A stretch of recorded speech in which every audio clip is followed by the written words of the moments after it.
Why skills are everything. See, every dirham you are not earning right now is being collected by another agent. That's not drama, that's reality. Someone else is sitting in a cafe right now depositing the money that could have been yours. Someone else is shaking hands with a client you could have closed. Someone else is cashing on the opportunity you let slip. And it's not because they are luckier than you, it's not because they wear sharper suits or drive nicer cars, and it's definitely not because they have more hours in the day. It's because they built the skills you didn't. Let me be clear. Skills can make an average agent wealthy. Lack of skills makes a busy agent broke. And the number one skill that separates broke agent from the wealthy ones is this: objection handling. Yes, think about it. Objections are everywhere. A client says we need to think about it. Another says, sir, the price is too high. Someone else says we'll come back later. If you can't handle these moments, you bleed money every single day. Most agents think objection means rejections. They think it's the end to the road, but that's the wrong lens. Objections are not rejections. Objections are just questions wrapped in fear. Fear of making a mistake, fear of overpaying, fear of being judged by a family, or fear of committing too soon. And here's the golden rule: if you can't handle that fear, you lose trust. And when trust dies, the deal dies with it. But if you can handle objections calmly, confidently, and skillfully, you turn fear into trust. And trust is the currency of every deal. So what we are going to do in this video is I would like to share with you 20 common objections that you hear in your career. And these are not just objections, but weak response, the average response, and professional response. And by the end of the video, you will have built an ability to understand what is the psychology behind the objections. Because if you understand why clients say something, you'll know how to respond without sounding scripted. We'll add the drills so you can practice until your response are automatic, and we'll add stories, real life moments where these exact strategies turn dead ends into closed deals. But beyond that, we'll talk about beliefs you need to carry, the affirmations you should program into your mind, because skill without belief is fragile. And realtors, belief without skill is being blind. You need both. So get ready, grab a notebook, write down everything, because what you're about to learn can literally change your income this year, this month, and this week. Okay, so objection one: when the client says we'll think about it. Clients say this all the time. What does it really mean? It doesn't mean they have rejected you. It doesn't mean they are never coming back. It means they are afraid. They are afraid of committing on the spot, afraid of looking foolish, afraid of regretting the decision later. It's a hesitation disguised as logic. The weak agents folds instantly. Okay, call me when you're ready. Translation: I'm giving up my role as an advisor. That's it. The deal is dead. Okay. The average agent now fights. What's there to think about? Translation: I don't respect your hesitation. That sounds pushy. It builds resistance. But now look at a professional agent. How would he answer this? The professional agent would acknowledge and then guide. So the answer could be, I completely understand. This is a big decision. Most of the clients feel the same way at this stage. Can I ask, what exactly would you think about most? The property, the price, or the timing? Notice the difference. Instead of letting the objection kill the conversation, the professional funnels it into something specific. Once the client reveals the true issue, now you can actually help them solve it. Another professional approach is to ask, absolutely, you should think about it. On a scale of 1 to 10, how close do you think is a yes right now? And what would need to happen for it to be like a 10? Now you can uncover exactly what's missing. And what would it be for it to be 10? And then he would bridge the pain points, what he's already discussed before, just so that the client can make a decision. See, now you can uncover exactly what's missing. One of the agents lost dozens of deals because he let "we need to think about it" end the conversation. And then he started asking, what exactly do you need to think about most? Out of the 12 clients who said those words, 8 revealed it was financing that scared them. Once he resolved that, 5 deals closed in 30 days. Another agent asked 1 to 10 questions. A couple said, we are at 7, we can figure out the EMI, we'd be at 10. He called in the loan partner, solved it, and the deal was closed short. See, practice these questions in a mirror, record yourself, role play with a colleague. Keep going until you can say them naturally, like being calm, confident, without rushing. Because in the heat of the moment, you don't rise to the occasion, you fall to the level of your training. Okay, so coming to objection 2, the price is too high. This one is universal, but let's decode it. When a client says the price is too high, it's rarely about the money itself. It's about perceived value. Clients don't mind paying more if they believe they're getting more. The real objection is, I don't see enough value compared to the cost. The weak agent panics. Maybe I can get you a discount. Translation, I'll cut my commission, my authority, and my self-respect. Now, let's look at a response of an average agent in Dubai. But this is a market rate.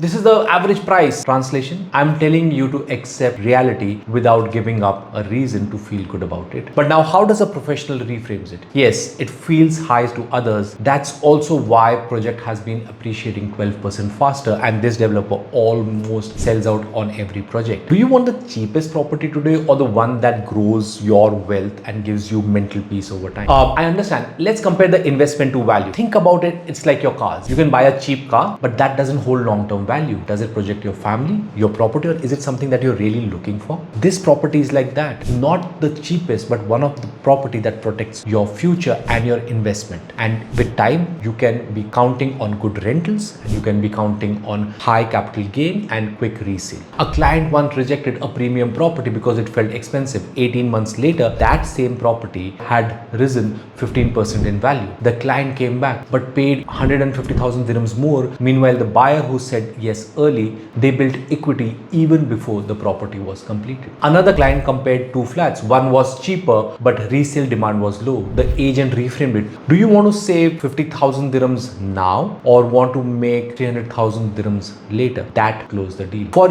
your top 5 listing, create a value versus price, and don't use the word price if you're selling luxury specifically. Use the word investment. Write down appreciation, rental yields, lifestyle benefits, build a reputation, resale value, and carry it into every meeting. Objection 3, we'll wait for prices to drop. This one is rooted in fear of overpaying. Clients think waiting equals safety, but in real estate, waiting equals loss. The weak agent says, okay, I'll call you later. It's a dead deal. The average agent says, I don't think the prices will drop. No evidence, no persuasion. But the pro reframes the risk. That makes sense. Everyone wants a deal. But in the last 10 years, or when the prices were dropped long term, waiting might save you 2%, but it could cost you almost 10 to 15% more because we can't really time the market. Or you are right, timing matters. But here's the truth. If prices dip, it's usually temporary. And when they bounce back, they bounce much higher. I've seen this time and again in Dubai. And would you like me to show you the last 3 market cycles, how it changed the dynamics for the capital gains for our clients? This is one of the stories that you can share. In 2022, a family delayed purchase. They thought the correction was coming, like because the price has risen, and in next 18 months, it rose another 15%. Their safe choice cost them almost over 300,000 dirhams. Another client had the same hesitation. The agent said, you are waiting for the prices to drop. You're waiting to pay more later. The one sentence jolted them and they signed up. See, role play these objections. Practice until you can flip waiting into a risky choice. Now, I hope you're getting value from this content already. If you are, just press a like button and subscribe to this channel so that you never miss an update.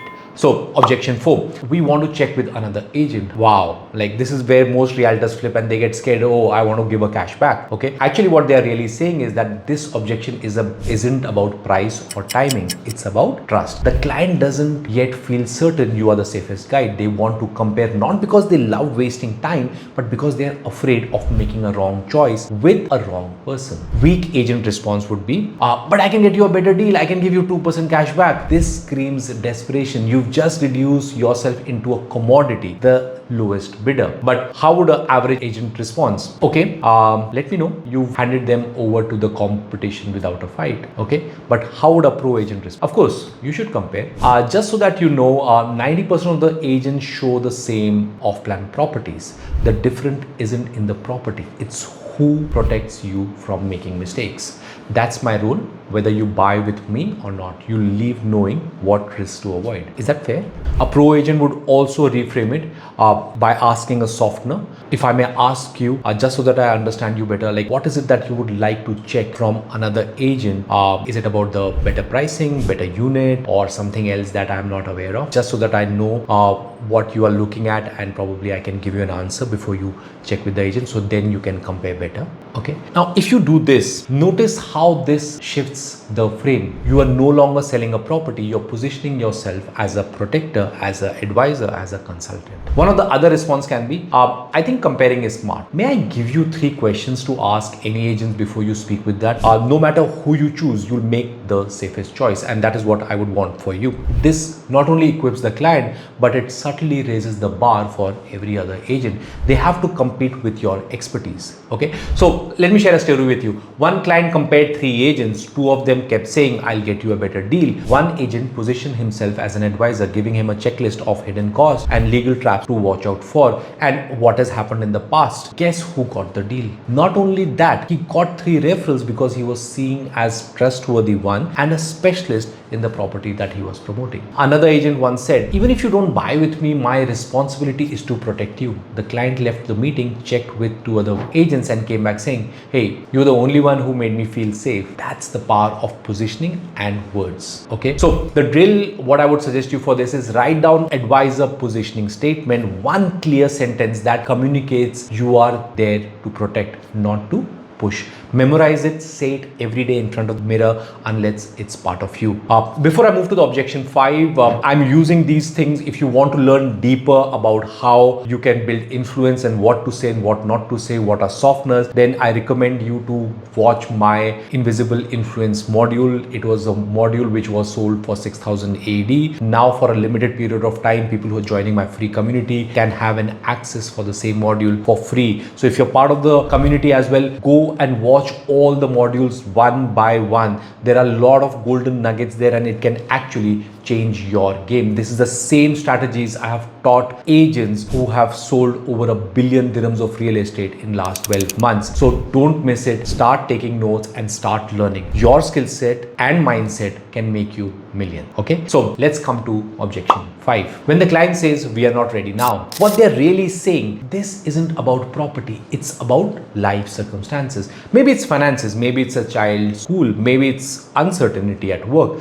Their words, we are not ready, really mean we are not emotionally prepared to take this step yet. Weak agent response would be something like, okay, I'll wait. Actually, that's not service, that's surrendering. That's like, okay, I give up, I can't do this deal. If you're ready, you want to just say yes, want to sign the dotted line without asking an answer, without asking a question, then I'm here. Okay. Now the average agent response would be something like this. When will you be ready? This sounds like pressure. Clients don't always know the exact date. But how would a pro agent respond to this? Totally fair. I understand timing matters. Can I ask you something? What needs to happen before you'll be ready? Like while you prepare, I'll send you a short checklist of what to track in the market. That way, when the time comes, you are already ready. Or another response can be, I hear you. Many families feel that way before taking a big decision. Let's do this. I'll keep you updated once a month with any major shifts in the market. That way you're not missing out, but you can still move at your own pace. Would that help? And if I may ask you, like, when do you have in mind and what has to happen so that you can take this decision, so that I exactly know when you are ready and we can take this forward. Now, let me share a story with you, okay? So one client wasn't ready because of the school fees in the neighborhood. The realtor didn't push. He created a savings plan and gave them a checklist of how to prepare for a purchase. 6 months later, when they were ready, they didn't shop around. They called him, okay? Because they knew that this is the right agent. They have already done the hard work. All they wanted was to get the realtor to show him the right property, and the deal was done. Another agent used the monthly update promise. He emailed one short valuable market update each month, sent them on WhatsApp, and after 9 months, the client was ready to buy. Guess who they called? They not only called the agent who stayed in touch, but he was also able to take references from this client. Okay, so one of the drills that you can do is create a not ready checklist. Include financing steps, paperwork, key market indicators. Share it with anyone who says they are not ready. In fact, you can also put them with the right mortgage agents if they are looking for financing, so that they can prepare themselves and take an informed decision. Remember, if you are finding these responses valuable, imagine having a complete program with exact words, role plays, drills, and feedback. That's what agents are building inside the Realtor One community. Okay, right now it's free, and also unlock the Invisible Influence program, normally worth at 6,000 dirham at no cost. So coming to objection 6, we saw cheaper property listing online. What they are really saying is clients don't know how to evaluate properties. They compare by the one thing they can see easily. Price. When they say this, they are saying, help me understand why this is worth more. Now, a weak agent who's just selling can be, oh, maybe I can lower the price. I don't know, what is that thing that you check? Can you show it to me? Now, if you do this, you just destroyed the perceived value. The average agent response would be, but that one isn't as good. That's an opinion, not a reason. Okay. The pro agent can give a response something like this. Yes, you can always find something cheaper online, but those listings are sometimes real and sometimes fake. The real question is cheaper compared to what? Let's compare quality. Builder, developer, resale value, lowest sticker price often comes with the most expensive mistake. Okay. So we can do that analysis, and I would like you to take an informed decision. Or another response can be, okay, I've seen that too. Can I walk you through the real cost of that property versus this? Sometimes the cheaper option has higher maintenance, legal risk, or poor resale demand. Let's put the numbers side by side and see which apartment between the two developers makes more sense for you, and then you can take a decision. Okay, so a response like this would really position yourself as a pro, as an agent who has specialization, who knows how to build trust, who cares for his clients, and who is here to serve and help. And once you do this, everything changes inside the mind of a buyer, because when they are buying, they first need certainty that they are buying from the right agent. And once they get that assurity, whatever you pitch, they will buy that. Okay, so one of the drills that you can do is prepare a cheap versus curiosity breakdown for at least one property in your portfolio and practice walking a client through it, especially if you're doing secondary sales. Okay, now coming to the next objection, we want to ask our family first what they're really saying. I don't want to be blamed later. Family carries weight in buying decision. The fear isn't about the property, it's about social approval. Weak agent response. Okay, let me know what they say now, and let's look at an average agent response. Okay, why not decide now? What will you discuss with the family? This is a property which is going to be sold out. You will not get this opportunity to invest again. Take this decision now. And they start pushing. But let's see, how does a pro agent respond? Okay, that's smart. Family opinions matter. Can I ask, what concerns do you think they'll raise? If I give you the answers now, you'll have a stronger conversation with them. Okay, or another response could be in that lines is, I respect that every family has a key decision maker. Would it help if we set up a call with them together so that I can answer their questions directly, just so that they understand better and they are more clear to help you take this decision. Okay, now this I have seen it over and over again, can be the deal maker for you. One agent was equipped with a buyer with a FAQ sheet for parents covering finances, builder's history, approvals. Instead of resisting, the family supported the decision. One sheet closed the deal. Another agent offered to join a family meeting. He answered all the tough questions face to face. The family trusted him instantly and referrals flowed. Okay, so list 5 family objections you hear. Okay, write simple answers your clients can repeat at home, and you can just give them a sheet. Don't give them a brochure. If you just send them a brochure and say, hey, show this brochure to your family, and probably they'll get convinced, they might not. Some of the family members would not be even in Dubai. So how will they take a decision sitting back in home? Because they will say, you decide, isn't the price too much? And then when your client doesn't know what to say, then the deal is lost. Okay. Next objection. Objection 8. We don't want to rush. What they're really saying, they fear being pressured into mistake. They want control, not speed. Weak agent response. Hey, take your time. When you're ready, you can get in touch with me. You disappear, and then the agent disappears from their life. Okay. Let's look at the average agent response.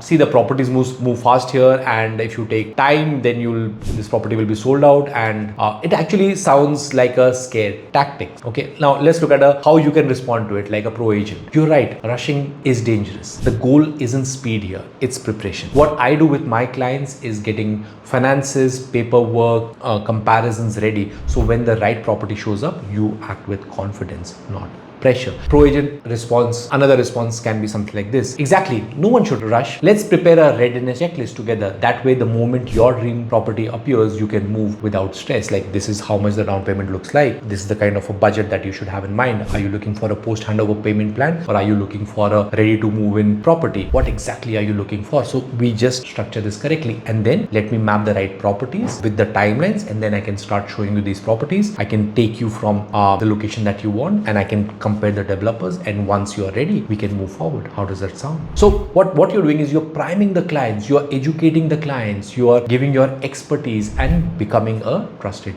agent. Okay, now let's come at to next response. Now, with this, there was one couple, he delayed buying in Springs because they didn't want to rush. Their dream property was sold to someone else. They were devastated. Their agents later introduced them to a ready, not rushed system, like pre-approved loans, documents sorted out, having the right mindset about how much deposit has to go in, and they secured the next property in Springs. Another client feared rushing. The agent reframed, you're not rushing, you're preparing. Preparation feels calm, not pressured. That shifted everything, and the client was able to take a decision of sending a EOI before the next launch with Imar, so that he was able to secure the right unit. Okay, so create your ready, not rushed checklist. Use it with every hesitant client, and you can make it specific to off-plan versus secondary. Okay, now coming to the next objection, builder has a bad reputation. What they are really saying is that they have heard stories, they fear delays, scams, poor quality. It's not irrational, it's caution. Now, how would a weak agent answer this? That's not true. Everything is under radar, and it's not true. There were some responses before, but it has all been sorted out. Okay, let's look at an average agent response. Yeah, but this project is good. It is not like the other project. This is a different project, and the developer has made new changes so that the clients can be handled better. But let's look at a pro agent response. I understand reputation matters, and you are right to be cautious. That's why I check builder's history, approvals, and delivery records before recommending. I've already done that for this project, and we've had meetings with the developer, and I want to show you what I found, and then I give them a 10-piece checklist that this was before, this is now. Now, a pro agent response can also be like, I understand, let's look at the facts. Here are 3 previous projects by this developer, their delivery timelines, the client reviews, and the way clients felt after the handover. Now, this builds trust. So one bad project which developer did, which spoiled the reputation, and the 5 good projects which the developer did, which build the reputation, can now be used to sell to new clients, rather than just one project they come up with, you have no understanding, and then you say, yeah, sure, we'll get back to you. So don't let the deals go out. Prepare, become a specialist, get all the knowledge about a developer before you pitch a client. Now, I would suggest a drill here is to create a builder dossier for your top 3 projects. Include approvals, past timelines, and reviews which the clients talk about, and that reviews you can take it from a Facebook community, or you can take it from Google. Okay, the next objection, we'll come back later. When a client says we'll come back later, what they're really saying is, I'm politely walking away, I don't want to buy. Now, how would a weak agent respond to that? Okay, see you when you're ready, you can get back to me. Average agent can respond something like this, why not now? Like, why don't you take a decision now? And they can have a warm conversation, and then the client would walk out. Now, how would a pro agent respond? Not a problem. Before you go, let me give you one-page checklist, 10 things to check before buying in this area. Even if you don't buy with me, you'll avoid costly mistakes. Like, would that be helpful? Yeah, sure. Send it to me. Like, this is what the agent would do, and then you can have another conversation around it. And then you can also follow up with this. Just curious, like, for you to take a decision, what is the most important thing? Is it the price? Is it the timeline? Is it the schools, or something else that I'm not aware of? And then you have a conversation, and conversation leads into closures. Okay. One of the other response can be, of course, take your time. Can I add you to my monthly update list if you're still looking and you're serious about taking a decision to buy in this area? That way, even if you're not ready today, you'll always know the best opportunities when it comes first. Sounds fair? That's it. Now they'll be more responsive, and if the client is actually serious and he wants to buy, the possibility of them buying with you is much higher. See, you need to build a system about how you're going to engage with clients. If you're not going to have a system, the deals which you worked on, or the clients you worked on 4 months back, they are just lost windows of opportunity, and some other agent, when the clients get prepared, will buy from them. Okay. Now let's step back for a moment. You've seen the scripts, you've seen how to respond to objections with confidence, but let me tell you something. Words alone are not enough, because if inside your head you don't believe you deserve the deal, if you secretly thinking you are bothering people, if you carry a doubt in every meeting, clients will feel it. Sales is not about just the words you say, it's about the energy you project. Clients don't buy property first, they buy you, your confidence, your calmness, and your certainty. If you show up shaky, if you hesitate, if you sound needy or desperate, their brain says, if this person isn't sure, why should I be? That's why mastering objection handling is not only about scripts, it's also about beliefs, affirmations, and skills. And influence. Okay, understand one of these beliefs: objections are not rejections. Repeat this every day. Objections are signs of interest. Silence is the real rejection. If someone is giving you objection, it means they are still in the game. That's good news. Belief 2: I'm an advisor, not a salesperson. Say this until it becomes a part of you. People don't want to be sold, they want to be guided. If you position yourself as a trusted advisor, clients will lean onto you subconsciously. Belief 3: every objection makes me stronger. This is an amazing belief to have. Like, think of it like a gym. If you don't curse the weights, you thank them because they make you stronger. Every objection is a weight that builds your skill. All right. So next belief: money flows through skills, not luck, not time, not ad. Skill. And objection handling is the most valuable skill in the business. So build your beliefs around skills. My income is a direct reflection of the conversations I master. If you're losing deals at objections, you are leaking income. If you master them, you multiply income without multiplying leads. Okay, so I hope you got value from what we discussed in this video, and that is exactly what we practice inside the Realtor One community, where every day we are giving in small bites. It's not just about scripts, it's about building beliefs, rewiring affirmations, and drilling until realtors, your responses are automatic. Right now the joining is free, and when you join, you unlock the Invisible Influence program absolutely free. It's a complete system to build both your mindset and your skill set, so don't miss that. Okay, my name is Aanant Bisht. I have personally sold over 200 million worth of real estate both in India and Dubai, and the clients that I've coached have done over $1 billion dirhams in real estate in sales. And I'm the founder of the Realtor One community. It's my way of giving back to my colleagues, my community, so that they can sell better, be better, and make the most of the opportunity which this market offers. All right, I hope you got value from this session, and thank you for watching.